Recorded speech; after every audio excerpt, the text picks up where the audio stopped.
మీ అందరికీ నా హృదయపూర్వక వందనాలు. చెమ్మగలిగిన దేవుని పిల్లారా, గత ఆదివారం నుంచి ఇప్పటి వరకు మరి మిమ్మల్ని, మీ కుటుంబాన్ని, మమ్మల్ని, సంఘాన్ని, భూమి మీద ఉన్న ప్రతి బిడ్డని జ్ఞాపకం చేసుకొని ఎన్నో మేలులు ఈ వారం అంతట్లో రాకపోకల్లో కృప చూపాడు.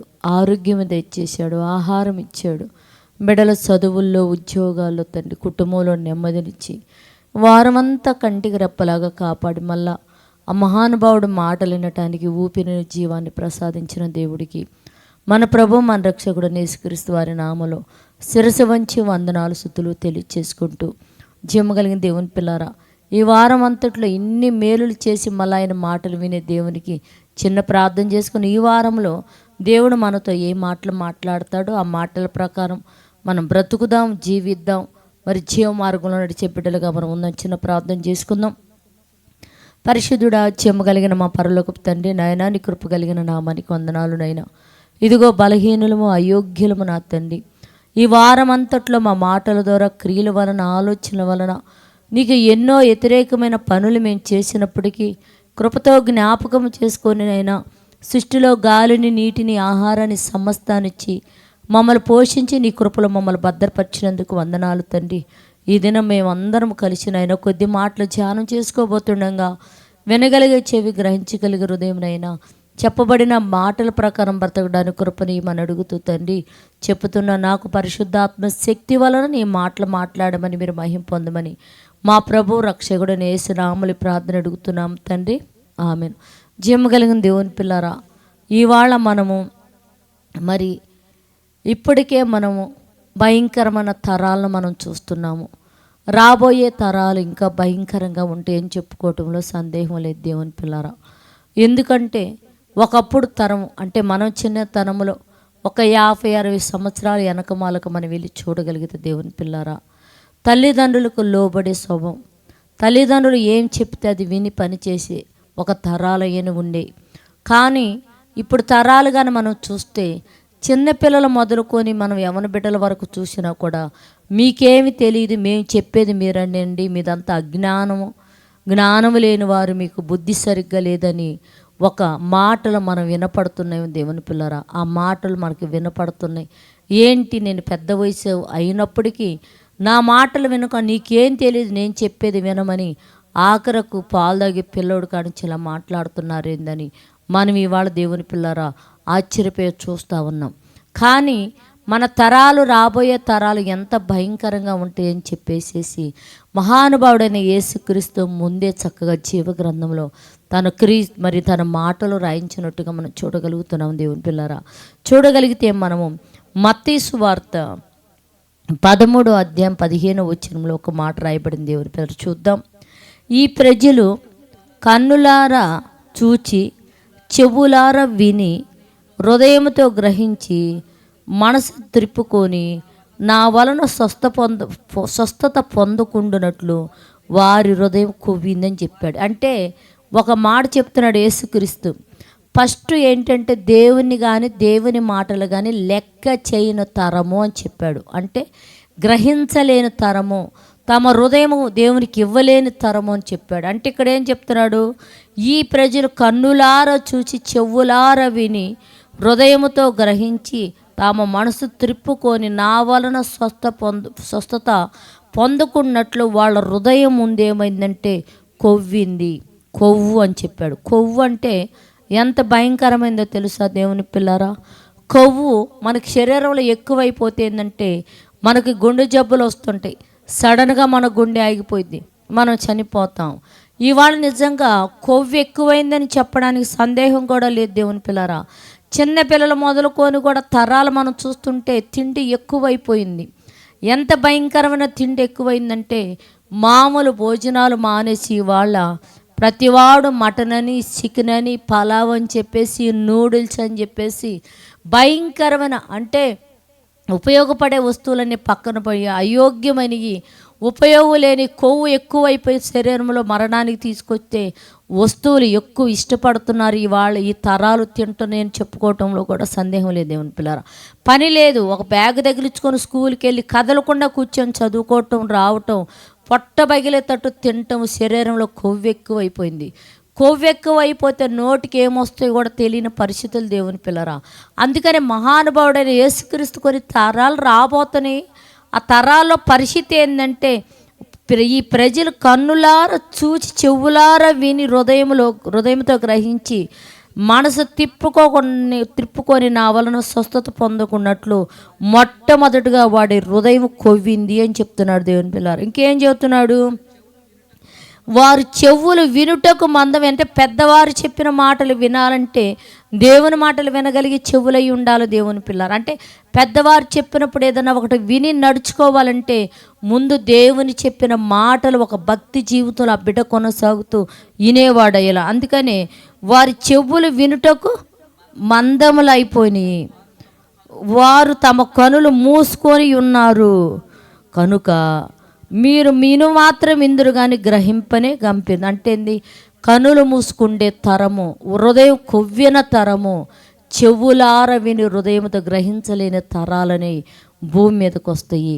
ఇది దేవుని మాటలే వినలేని వీరు మరి మనుషుల మాటలు, పెద్దవారి మాటలు ఎలా విని గ్రహించి లోబడి పని చేయగలరు దేవుని పిల్లలారా.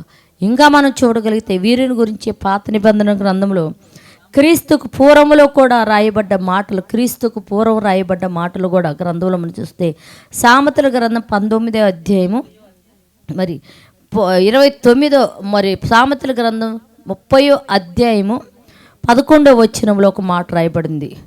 తమ తండ్రిని శపించి తల్లిని దీవించిన తరము కలదు. అంటే తల్లిదండ్రుల్ని గౌరవించండిరా, నీ తల్లిని తండ్రిని సన్మానించు కుమారుడు దీర్ఘాయుష్మంతుడు అని చెప్తున్నాడు. అంటే వారి తల్లిని తండ్రిని ఎవరైతే సన్మానిస్తారో, గౌరవిస్తారో, వాళ్ళకు సంతోషాన్ని కలిగిస్తారో అట్టివారు దీర్ఘాయుష్మంతులు అవుతారు భూమి మీద అని జీవము కలిగి యెహోవా జీవగ్రంథమందు చక్కగా మాటలు రాయించు. అంటే తన తల్లిని తండ్రిని, అంటే 9 నెలలు నిన్ను గర్భంలో మోసి ఆమె రక్తాన్ని పాలుగా మార్చి నిన్ను ఒడిలో పెట్టుకొని నీకు ముద్దిగడిగి నీ బట్టలు ఉతికి నిన్ను పెంచిన తల్లిని గౌరవించు.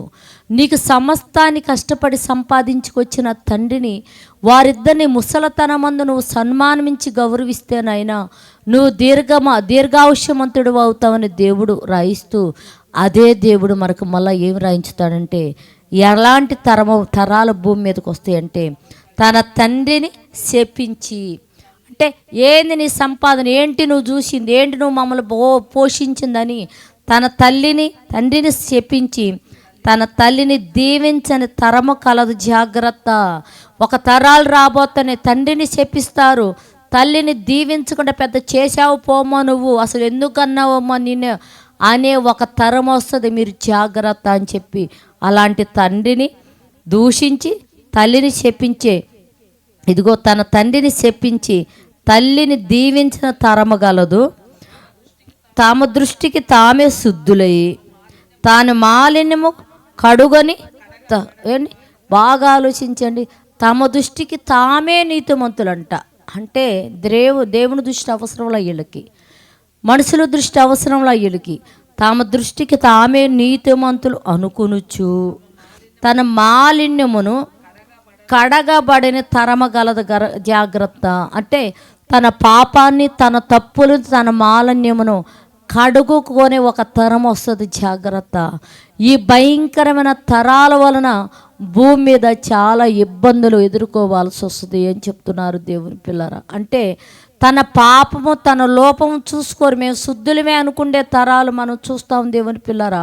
వీళ్ళ వలన ఎంత ప్రమాదం అంటే మరి ఒళ్ళేమో మరి హృదయమేమో కొవ్వుతో నిండిపోయి ఉంది. హృదయంతో నిండిపోవటం వల్ల ఇది తప్పది, ఇది రైట్ అని చెప్పినా కూడా వినే స్థితి వారిది కాదు. అందుకనే దేవుడు ఏం చెప్తున్నాడంటే తన తండ్రిని శపించి, ఏమండి, తన తల్లిని దీవించక. నిజంగా ఇవాళ మీరు ఆలోచించండి, సంపద కోసం అంటే ఆస్తుల కోసము నా తల్లిదండ్రులు ఇది కష్టపడి సంపాదించడానికి ఎన్ని ఇబ్బందులు పడ్డారు, వాళ్ళు ఎన్ని శ్రమలు పడితే ఇది సంపాదించారని ఒక ఆలోచన లేక ఆ ఎకరం నువ్వు చచ్చాక ఎవరికి ఇస్తావు, ముందే అమ్మి నాకు ఇచ్చేసి, నువ్వు తింటే తిను, లేకపోతే అనాథాశ్రమకి వెళ్ళు, బతికితే బతుకు లేకపోతే చచ్చిపో, నువ్వు బతికుండగా నా పొలం అమ్మేసి నాకు ఇచ్చేసి నేను బాగా ఎంజాయ్ చేస్తాను అంటున్నాడంటే ఎంత దుర్మార్గత అండి, ఎంత పాపమండి, ఎంత కోబడ్డి జీవితాలండి. వారు అది సంపాదించడానికి తినకి ఎన్ని బాధలు పడ్డారు. నీకు ఇచ్చిన శరీరాన్ని బట్టి నువ్వు కష్టపడి సంపాదించుకోరాదా? నువ్వు కష్టపడి బ్రతకరాదా? వారినంట చనిపోయాక ఏం చేసుకుంటారు, అది అమ్మి ముందే ఇవ్వండి నేను అనుభవిస్తున్నానంటే ఎంత భయంకరమైన తరాలు మీరు ఆలోచించండి దేవుని పిల్లారా.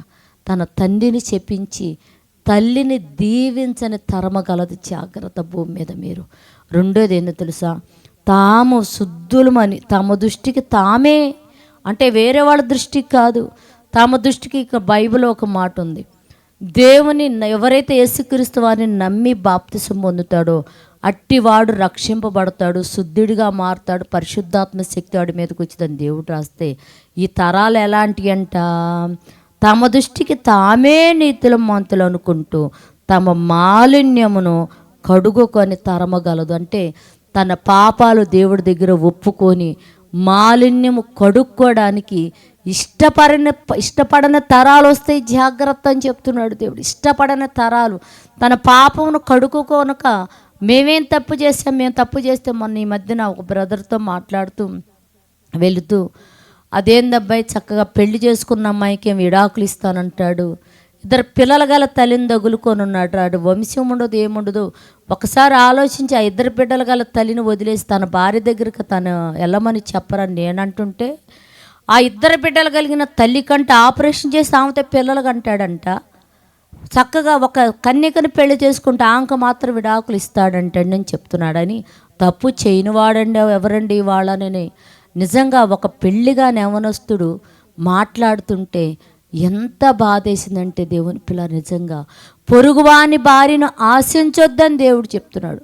పొరుగువానిది ఏది దాసినైనా దానికి ఎద్దునైనా నాయన నువ్వు ఆశించొద్దంటే, పొరుగువారిని ఇద్దరు పిల్లలు కలిగిన తల్లిని తెచ్చుకొని ఇంట్లో పెట్టుకొని వీడు అనుభవిస్తూ కట్టుకున్న భార్యకేం విడాకులు ఇస్తాడంట. అదేంటబ్బా చక్క భార్యతో ఉంటే నీకు ఒక వంశం అనేది వస్తుందని మనం అంటే, ఆవిడికి ఆపరేషన్ చేసి పిల్లలు కంటాడంటే కానీ భార్య మాత్రం వద్దు విడాకులు ఇస్తానంటున్నాడు. ఏమి తరం అండి, ఏమి తరం చెప్పండి. దేవుని వాక్యానికి ఎంత వ్యతిరేకమైన తరాలో మీరు ఆలోచించండి. ఇటు తరాలను బట్టి రాబోయే తరాలు ఏమి నేర్చుకోవాలి మీరు ఆలోచించండి. చక్కగా దేవుని మాటలు చెప్పేవారిని వ్యతిరేకిస్తూ, దేవుని మాటలను ఏమంటే చెప్పేవాళ్ళని చక్కగా అవమానపరుస్తూ ఉంటున్నారు. కానీ ఇలాంటి తరాలకు బుద్ధి చెప్పి జ్ఞానం చెప్పే గ్రంథాలు ఉన్నాయా? అలాంటి మనుషులు ఉన్నాయా? మనుషులు ఉన్నారా మీరు చెప్పండి. జీవగ్రంథంలో చక్కగా ఈ మాటలు చెప్పుకొని బుద్ధి చెప్తుంటే వీటిని తట్టుకోలేని దుర్మార్గత స్వభావం కలిగిన భక్తులు ఏం చేస్తున్నారు, బైబిల్ తప్పు మీది తప్పు అని చెప్పేసి మాట్లాడుతున్నాడండి.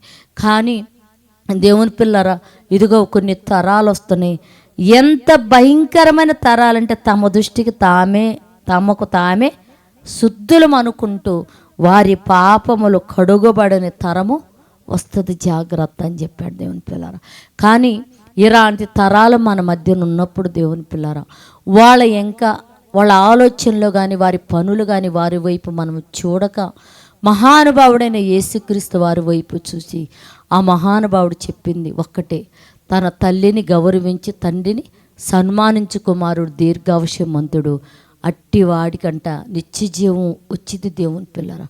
కనుక మన బ్రతుకు కాలమంతా మన తల్లిదండ్రులు గౌరవిస్తూ, పెద్దలను గౌరవిస్తూ, క్రీస్తునందు విశ్వాసం ఉంచి మన పాపములు కడుక్కొని నిత్యజీవానికి చేరే బిడ్డలుగా మనము మన కుటుంబాలు భూమి మీద మరి పెరుగునట్లు, మరి ఆయన దయలోని కృపలో మనం బ్రతుకున్నట్లు ప్రార్థన చేసుకుందాం. పరిశుద్ధుడా చేయగలిగిన మా పరలోక తండ్రి, నాయనాని కృప కలిగిన నామానికి వందనాలు తండ్రి. ఇదిగో ఈ ప్రజలు కనులారా చూసి చెవులారా విని ఇదిగో హృదయంతో గ్రహించి నా వలన స్వస్థత పొందుకున్నట్లు వాళ్ళ హృదయం కువిందని చెప్తున్నావయ్యా. అట్టి హృదయం మాకొద్దు నా తండ్రి. నాయన ఇదిగో తండ్రిని శపించి తల్లిని గౌరవించని తరాలు వస్తాయి, జాగ్రత్త అని చెప్తున్నావు తండ్రి. తమ దృష్టికి తామే శుద్ధులు అనుకొని పాపాన్ని కడుక్కొని తరాలు వస్తాయి అని చెప్తున్నావు తండ్రి. అట్టి తరాలు ఇంకా మేము కానీ మా కుటుంబాలు కానీ బిడ్డలు కానీ చూడక తండ్రి నైనా నిజరక్షకుడైన యేసయ్య వైపు చూసినైనా ఇదిగో నిజరక్షకుడైన యేసు వైపు చూసి మా విశ్వాసాన్ని కొనసాగిస్తూ మా పాపాలు కడుక్కొని నిత్యజీవానికి చేరే బిడ్డలుగా ఉండినట్లు భూమి మీదకు ఉన్న ప్రతి బిడ్డకు అట్టి కృప భాగ్యం మీరు ఇమ్మని అడుగుతూ తండ్రి, ఎంతమంది ఈ మాటలు వింటున్నారు వారి కుటుంబాలను ఆశీర్వదించండి, దీవించండి అయ్యా. బిడ్డలు 10th క్లాస్ పరీక్షలు రాస్తున్నారు నాయన, డిగ్రీ పరీక్షలు నాయన, ఇంటర్ పరీక్షలు నా తండ్రి నాయన, ఇంజనీరింగ్ పరీక్షలు తండ్రి, బిడ్డలు ఏ పరీక్షలు అయితే రాస్తున్నారో వారిని వారి కుటుంబాలను ఆశీర్వదించి మంచి విజయమును కలుగు చేసిన తండ్రి నాయన, ప్రతి బిడ్డ కూడా మంచి మార్కులతో విజయం పొందినట్లు కృప చూపి సహాయం చేయమని మా రక్షకుడు నీ కుమారుడు నేసే పరిశుద్ధ నామలు ప్రార్థన అడుగుతున్నాము తండ్రి, ఆమెన్. మీ అందరికీ నా హృదయపూర్వక వందనములు, ధన్యవాదాలు.